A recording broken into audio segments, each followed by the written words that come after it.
Des centres d'une délégation de la direction de l'enseignement maternel et celle de l'enseignement primaire ce mardi 18 septembre 2018 dans des écoles privées du département de l'Ouémé. Une opération de recensement des écoles maternelles et primaires privées autorisées qui intervient au lendemain du démarrage de la rentrée scolaire 2018-2019. Ceci dans le but de décourager les écoles qui fonctionnent dans l'illégalité. Sur le terrain, le constat est flagrant. Plusieurs écoles ont ouvert leurs portes sans autorisation. Nous sommes allés quelque part où vous avez constaté avec nous l'exiguïté des salles. Les salles sont exiguës, elles ne sont pas éclairées, et elles sont ventilées, d'accord, mais les enfants sont coincés, ce n'est pas bien. Ce n'est pas bien pour la vie des enfants. C'est sombre à la maternelle quelque part. Et plus on ferme la porte, pourquoi? Pour ces promoteurs, d'abord, on leur demande de surseoir à tout, c'est-à-dire de fermer. Normalement, ils doivent fermer parce qu'ils n'ont pas l'autorisation. On ne peut pas ouvrir une école sans autorisation. L'article 20 du décret 269 du 16 juin 2007 le stipule clairement. Il faut avoir l'autorisation avant d'ouvrir l'école. C'est une activité conjointement organisée par la direction de l'enseignement maternel et celle de l'enseignement primaire. Nous sommes actuellement sur le terrain et dans les écoles privées surtout pour constater celles qui ne sont pas en règle en vue de les mettre en demeure pour qu'elles prennent des dispositions idoines pour pouvoir continuer à fonctionner. Mes impressions ne sont pas trop bonnes parce que dans le lot, nous avons identifié certaines écoles qui ne sont pas encore à jour.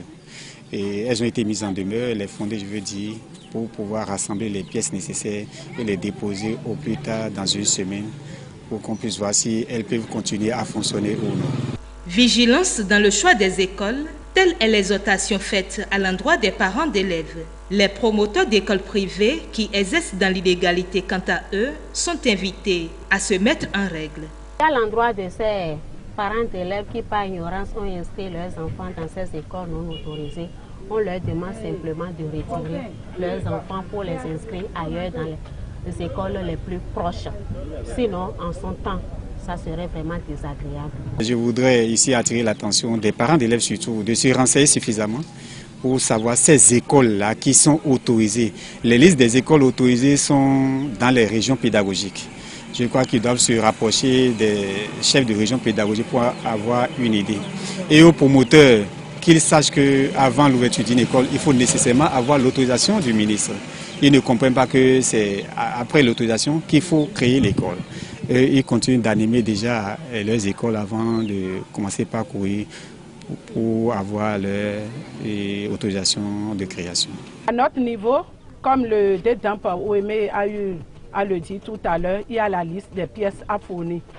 Nonobstant, les promoteurs n'aiment pas être en règle avant d'ouvrir. Nous sommes désolés. Nous invitons les promoteurs à se mettre en règle et à se rapprocher des directions départementales des enseignements maternels et primaires au niveau de chaque département. Pour les parents d'élèves, ils n'ont qu'à se renseigner si l'école est autorisée avant d'aller inscrire leur enfant. Comment se renseigner?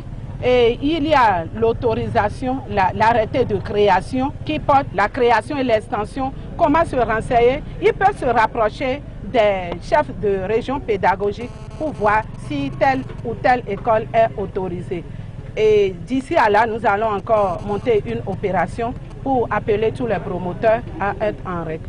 À noter que cette visite se poursuit pour dénicher toutes les écoles maternelles et primaires privées qui fonctionnent sans l'aval du ministère des enseignements maternels et primaires.